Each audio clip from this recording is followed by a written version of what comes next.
Interpol உதவியுடன் ரத்தீஷ் கைது. பிரதமர் அலுவலகத்தில் இருந்து வந்த உத்தரவு.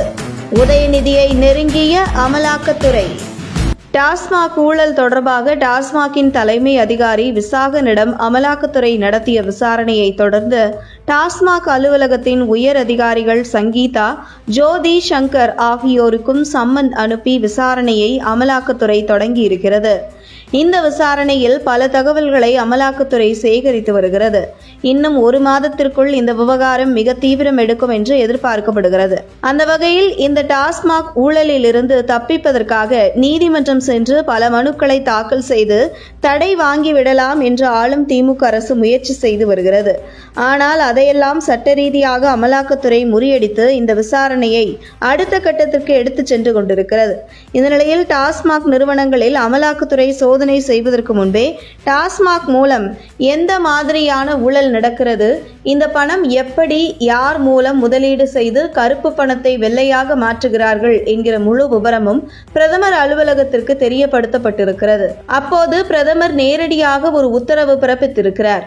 அதாவது இந்த விவகாரத்தில் யாராக இருந்தாலும் எவராக இருந்தாலும் எக்காரணத்தை கொண்டும் தப்பிவிடக்கூடாது. உங்களுக்கு முழு சுதந்திரம் கொடுக்கின்றேன். இதில் மற்ற எந்த அமைச்சகத்தின் தலையீடு இருக்காது. இந்த விசாரணையை நீங்கள் எதை நோக்கி செல்ல வேண்டும், யாரை நோக்கி செல்ல வேண்டும் என்ற திட்டமிட்டுள்ளீர்களோ அவர்களை நோக்கி இந்த விசாரணையை எடுத்துச் செல்லுங்கள். வரும் 2026 தமிழ்நாடு சட்டசபை தேர்தலுக்குள் இதில் தொடர்புடையவர்கள் கைது செய்யப்பட வேண்டும் என்கிற உத்தரவு பிரதமர் அலுவலகத்தில் இருந்து அமலாக்கத்துறைக்கு வந்ததாக கூறப்படுகிறது.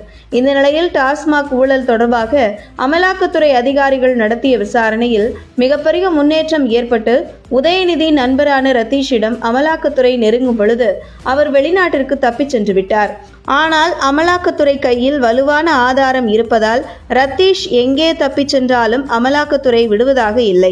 இந்த நிலையில் ரத்தீஷுக்கு அமலாக்கத்துறை தரப்பிலிருந்து நோட்டீஸ் அனுப்பப்பட இருக்கிறது. அப்படி நோட்டீஸ் அனுப்பியும் ரத்தீஷ் ஆஜராகாத பட்சத்தில் இன்டர்போல் உதவியை அமலாக்கத்துறை நாட இருப்பதாகவும் அதற்கு தேவையான உதவிகளை தற்போது மத்திய உள்துறை அமைச்சகம் செய்து வருவதாகவும் கூறப்படுகிறது. இந்த நிலையில் வெளிநாடு தப்பிச் சென்றுள்ள ரத்தீஷ் எங்கே இருக்கிறார் என்பதையும் கண்டுபிடித்து மத்திய உளவுத்துறை தீவிரமாக அவரை நோட்டமிட்டு வருவதாகவும் விரைவில் இன்டர்போல் உதவியுடன் ரத்தீஷ் கைது செய்து இந்தியா அழைத்து வந்து அவரிடம் அமலாக்கத்துறை விசாரணை மேற்கொள்ள இருப்பதாக டெல்லியிலிருந்து வெளியாகும் தகவல் உறுதிப்படுத்துகிறது. இந்த நிலையில் இன்டர்போல் மூலம் ரத்தீஷ் கைது செய்யப்படுவது உறுதியாகியுள்ள நிலையில் வெளிநாட்டில் எங்கே இருந்தாலும் தட்டி தூக்கி விடுவார்கள் என்பதால் எதற்கு ரிஸ்க் என அமலாக்கத்துறை சம்மன் அனுப்பினால் ரத்தீஷ் நேரடியாக ஆஜராகவும் வாய்ப்பிருக்கிறது.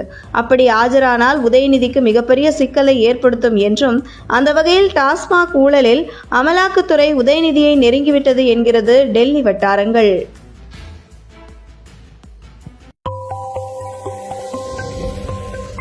உங்கள் தின சேவல்.